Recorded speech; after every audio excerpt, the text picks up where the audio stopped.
Selamat pagi anak-anakku. Halo, apa kabar? Sehat semua kan? Ya, harapan Bapak seperti itu. Anak-anakku, hari ini kita akan melanjutkan materi kita, yaitu materi tentang KD 3.9, yaitu tentang P3K, pertolongan pertama pada kecelakaan. Pada buku kalian terdapat pada halaman 95. Kalian boleh buka halaman 95. Karena apa? Pada pagi hari ini kita akan belajar tentang P3K. Tapi sebelumnya anak-anakku, sebelum kita belajar, mari kita minta bimbingan Tuhan di dalam kita belajar. Mari kita berdoa. Tuhan Yesus, terima kasih untuk penyertaan-Mu dalam kehidupan kami sehari-hari. Pada saat ini ya Tuhan, kami mau belajar tentang pertolongan pertama pada kecelakaan. Kami mohon penyertaan-Mu ya Tuhan, sehingga apa yang kami pelajari ini dapat berguna untuk kehidupan kami dan untuk memuliakan nama-Mu. Dalam nama Yesus kami berdoa, amin. Sekali lagi anak-anakku, selamat pagi, salam olahraga. Kita akan belajar tentang pertolongan pertama pada kecelakaan, baik itu yang terjadi di darat maupun di air. Anak-anakku, materi P3K ini sangat penting sekali kita pelajari, karena P3K ini dapat kita lakukan dalam kehidupan kita sehari-hari, baik untuk menolong kita sendiri ataupun kita dapat menolong orang lain yang mengalami kecelakaan.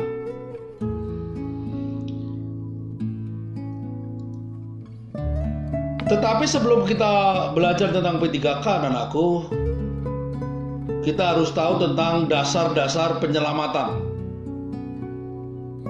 Yang pertama adalah kita harus mengetahui tentang pengertian, maksud dan tujuan P3K kita pelajari.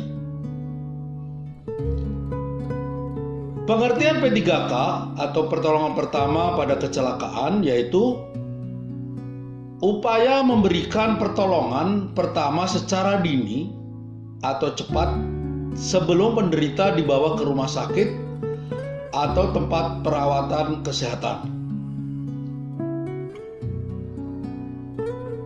Maksud dari P3K kita lakukan adalah memberikan perawatan darurat pada korban sebelum pertolongan yang lebih lengkap diberikan oleh dokter atau petugas kesehatan lainnya. Anakku, tujuan dari P3K adalah yang pertama, menyelamatkan nyawa. Yang kedua, meringankan penderitaan korban, seperti meringankan rasa nyeri. Yang ketiga, mencegah cedera atau penyakit bertambah parah, seperti mencegah perdarahan. Yang keempat, mempertahankan daya tahan korban. Yang kelima, menunjang upaya penyembuhan. Yang keenam, mencarikan pertolongan lebih lanjut. Beberapa hal yang harus diperhatikan dalam memberikan pertolongan pertama, yaitu yang pertama, tetap tenang, jangan panik. Yang kedua, mengontrol pernapasan korban. Yang ketiga, hentikan pendarahan bila korban ada pendarahan. Yang keempat, bila korban mengalami syok, letakkan korban dalam keadaan terlentang dengan posisi kepala lebih rendah dari anggota badan yang lain.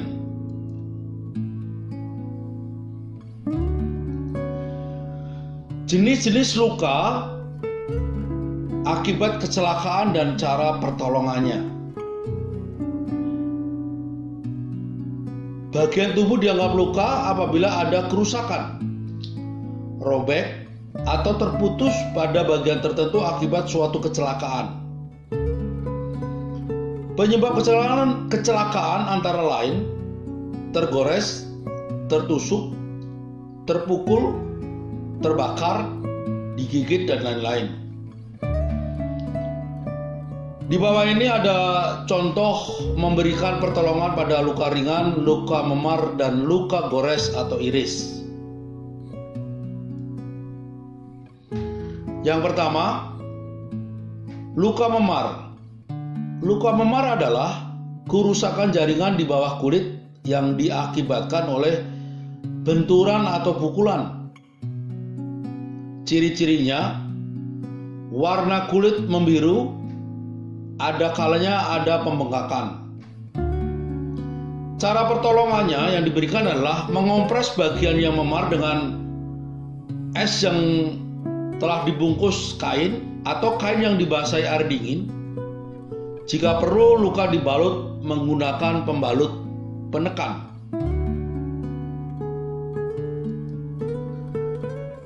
Yang berikutnya, luka gores dan iris. Luka gores adalah luka akibat gesekan dengan benda keras sehingga kulit terkelupas.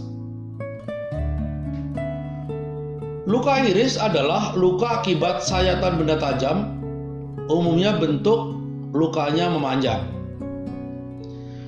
Cara memberikan pertolongan pada luka gores. Bersihkan luka dengan air hangat atau obat antiseptik.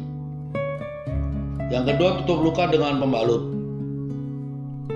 Sedangkan cara memberi pertolongan luka iris adalah bersihkan luka dengan air hangat atau antiseptik. Tutup luka dengan pembalut atau plester agar luka saling rapat.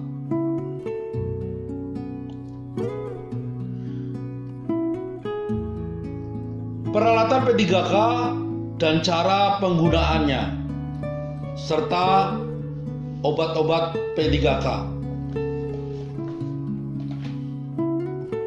Yang pertama, kasa pembalut atau perban. Perban terbuat dari kain yang jarang dan tipis. Perban dipergunakan untuk membalut luka yang sudah ditutup kasa steril.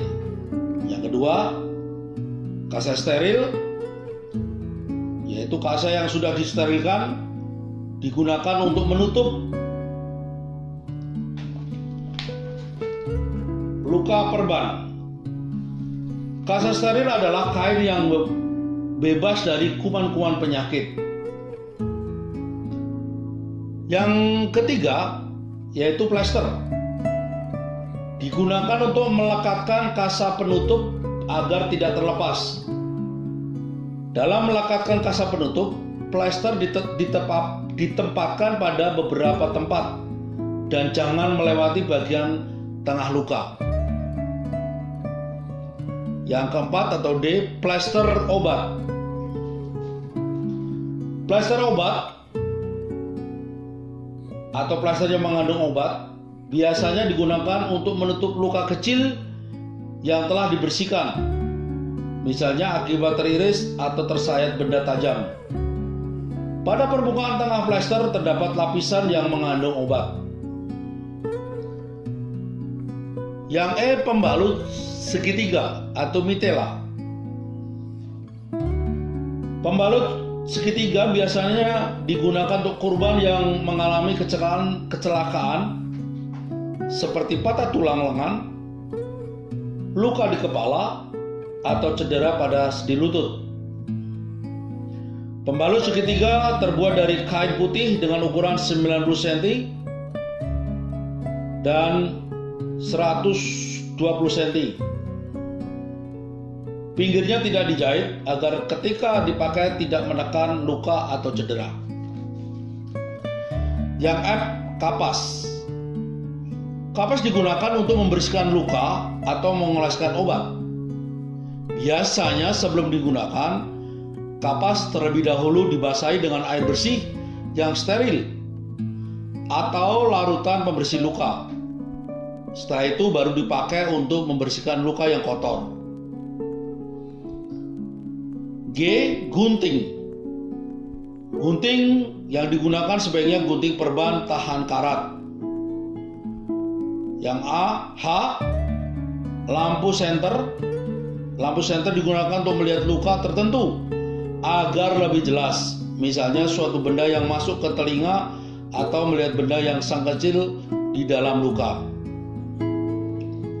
Yang terakhir, pinset atau jepitan. Pinset digunakan untuk mengambil suatu benda yang kecil di dalam luka atau mengambil kotoran yang melekat pada permukaan luka. Pinset juga biasanya dipakai untuk menjepit kapas atau kasar steril. Sebelum dipakai, sebaiknya pinset dibersihkan dahulu dengan alkohol 70% atau direbus. Sekarang yang berikutnya adalah obat-obatan P3K. A, obat penghilang rasa sakit. Jenis obatnya balsam, minyak kayu putih, minyak angin. Cara penggunaannya, obat diusapkan atau dioleskan pada dada, kening, leher, perut, atau diciumkan. Kegunaan memberi rasa segar, menghilangkan rasa sakit, melonggarkan pernapasan, dan menghangatkan tubuh. B, luka bakar. Jenis obat salep minyak ikan. Cara penggunaan, oleskan salep di permukaan luka bakar. Kegunaan, pada luka bakar yang kecil dan ringan, sangat efektif dan cepat sembuh. Yang C, obat luka ringan. Jenis obat merah atau betadine. Cara penggunaan, bersihkan luka dengan obat pencuci luka terlebih dahulu, kemudian oleskan obat pada luka.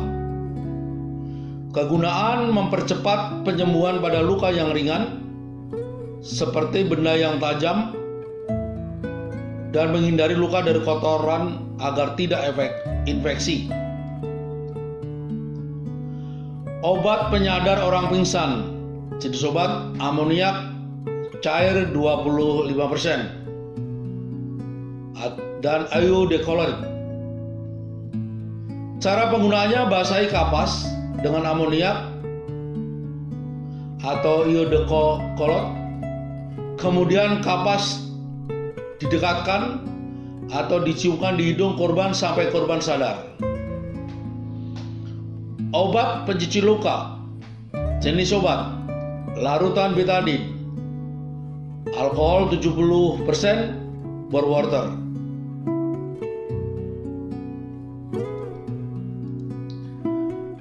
Sekarang kita lanjutkan tentang pertolongan pertama atau pertolongan kecelakaan di air dengan menggunakan sistem resusitasi jantung dan paru yang disingkat RJP. Pedoman dalam melakukan pernapasan buatan, yaitu sebelum melakukan pernapasan buatan, hendaknya bersihkan dahulu saluran pernapasan dan melonggarkan pakaian yang menjepit leher, dada, perut si korban. Kemudian lakukanlah pernapasan buatan dengan pedoman sebagai berikut. Lakukan pernapasan buatan dengan segera. Apabila terlambat, jiwa penderita tidak akan tertolong. Yang B, lakukan pernapasan buatan yang kamu kuasai betul. Yang C, lakukan pernapasan buatan sampai penderita atau korban bernapas kembali. Ada beberapa macam cara pernapasan buatan, yaitu ada 3 cara, yaitu cara Self-Pfister, cara Schaefer, cara Holzernation. Di buku kalian sudah ada, kalian boleh pelajari sendiri. Dan yang berikutnya cara pernapasan dari mulut ke mulut. Di buku kalian juga sudah ada. Yang ketiga adalah cara menolong orang yang pingsan. Cara menolong orang yang pingsan sebagai berikut. Penderita dibaringkan. B, penderita jangan dikerumuni orang banyak. C, penderita jangan diberi minum. Sedangkan cara menolong orang yang pingsan karena tenggelam adalah sebagai berikut. Penderita ditelungkupkan, kemudian diangkat perutnya. Yang B, penderita dibaringkan miring.